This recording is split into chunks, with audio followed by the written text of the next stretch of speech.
We're here at Quo Vadis to spend some time with the iconic Jeremy Lee to make the dish that built this place, the smoked eel sandwich.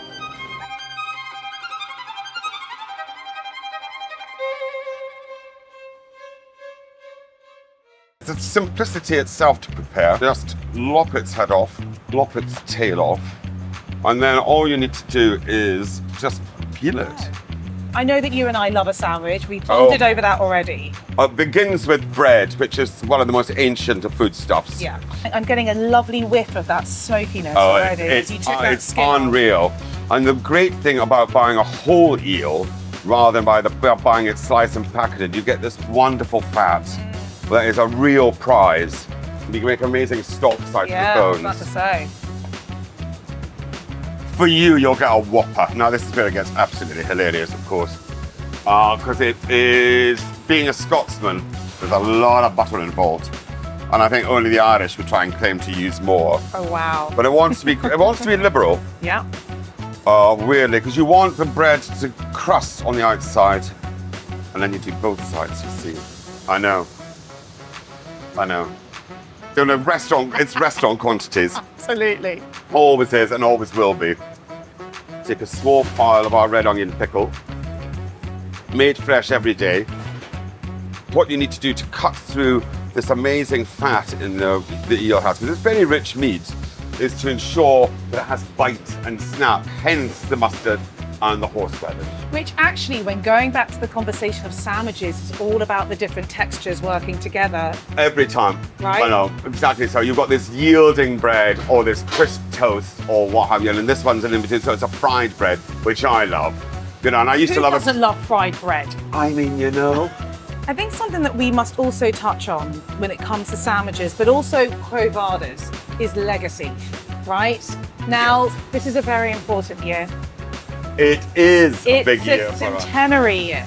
Yeah, 100 years ago, Leone Peppino opened Quo Vadis, the doors of Quo Vadis for the first time, when it was one house.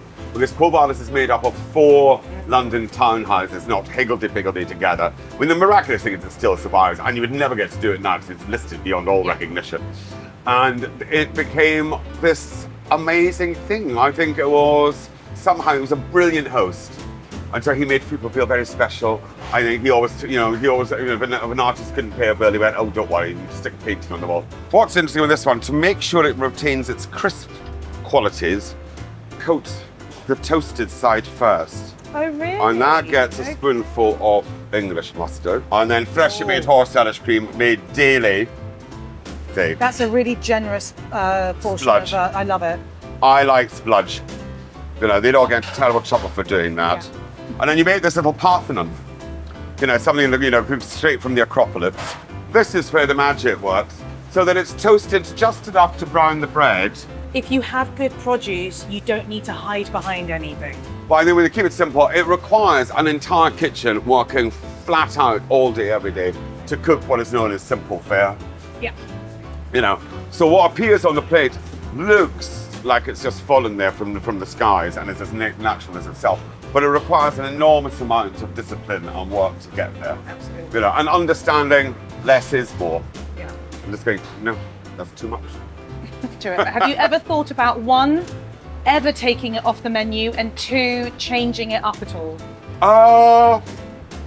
No. That's the right answer. No. I think. This is actually a big year, Jeremy, because not only have you got the 100-year anniversary, you also have a new book coming out. Oh yes, there is that small matter as well to consider. Yeah. So that's published in September. That will be coming out in September, so we are massive autumn ahead, which is, it's uncanny timing, because it needed to be a companion to things. This old darling here.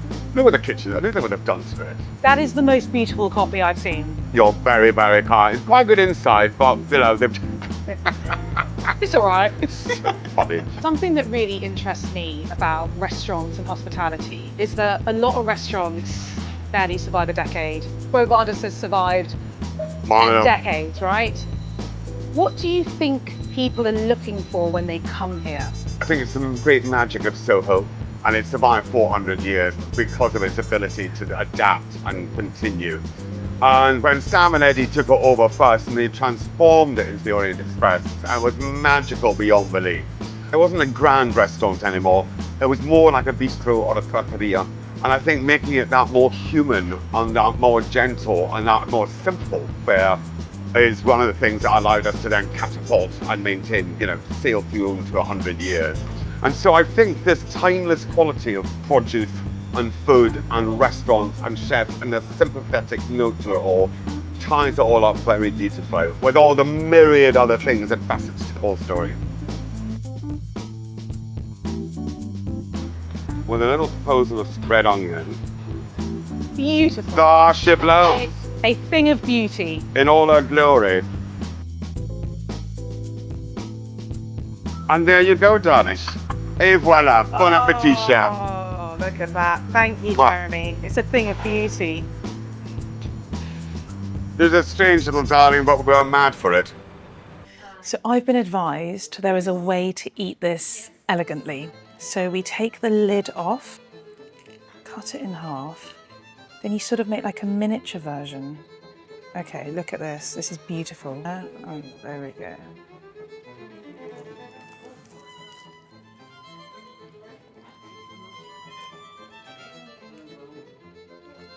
Everything makes sense. And it's exactly what Jeremy was saying. It's that mixture of textures that the Pauline bread has been toasted to perfection. Not too much where it's so crunchy. You still get a bit of softness. You've got this decadent, fatty, delicious smoked eel. And then you've got that perfect tang of the horseradish, the mustard, these beautiful, freshly pickled onions. The one thing that really comes out for me is that I think when people think of smoked fish, they think of quite an overpowering taste. And actually, the eel tastes smoked, but it's not the whole flavour in my mouth. I'm getting all of the other balance from the other flavours, and it is just the perfect bite. I mean, this is sensational. This is why this dish built this place.